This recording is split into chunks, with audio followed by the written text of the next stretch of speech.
Dalam melakukan analisa rekening koran, perlu kita perhatikan 8 pedoman berikut ini.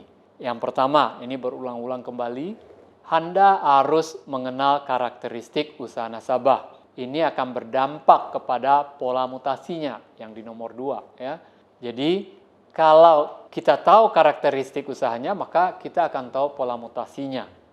Kemudian yang ketiga, kita lakukan analisa pengendapan dana atau pemakaian fasilitas kredit. Jadi kita lihat apakah dia ini menggunakan nggak fasilitas kredit. Kalau dia tidak menggunakan, kita sudah pakai, bank itu sebenarnya rugi. Ya.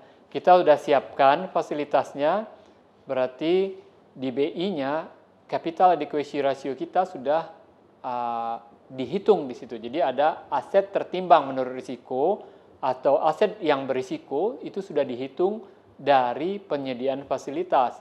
Kita sudah bayar bunga kepada si deposan kita, namun uang nggak masuk dari kredit. Kemudian, loyalitas dari nasabah juga harus diperhatikan. Jangan dia hanya mendapatkan fasilitas dari kita, tapi tidak mau bertransaksi dengan bank kita. Ya, jadi, fee, income, dan lain-lain kita tidak dapat.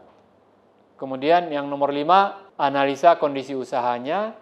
Nah, kondisi usaha tadi adalah bisa kita lihat dari perkembangan mutasinya.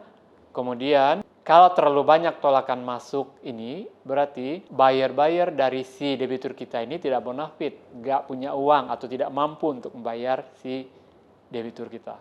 Analisa keuangan, kemudian kita analisa dengan melihat perkembangan mutasi juga bisa dilihat dari sini.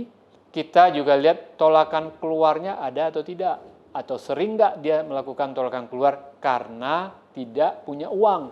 Ya. Kalau tidak punya uang, sementara dia harus bayar, berarti kelancaran atau analisa keuangan dan kelancaran cash flow-nya itu sudah terganggu. Nah, ini adalah tanda bahaya salah satunya.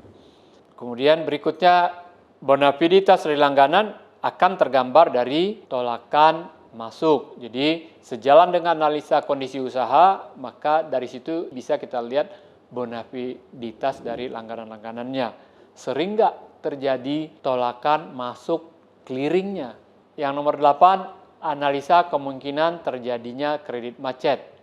Nah, kalau analisa ini bisa kita lihat dari perkembangan mutasi, kemudian juga dari tolakan-tolakan masuk. Ya, jadi dari nomor 3, 4, 5, 6, dan 7 sebenarnya kita bisa lihat kemungkinan terjadinya kredit macet. Dia sudah sering nggak bayar bunga, ketika di debit rekeningnya untuk membayar pokok, uangnya tidak ada, sering terjadi tolakan keluar, maka itu sudah merupakan tanda-tanda terjadinya kredit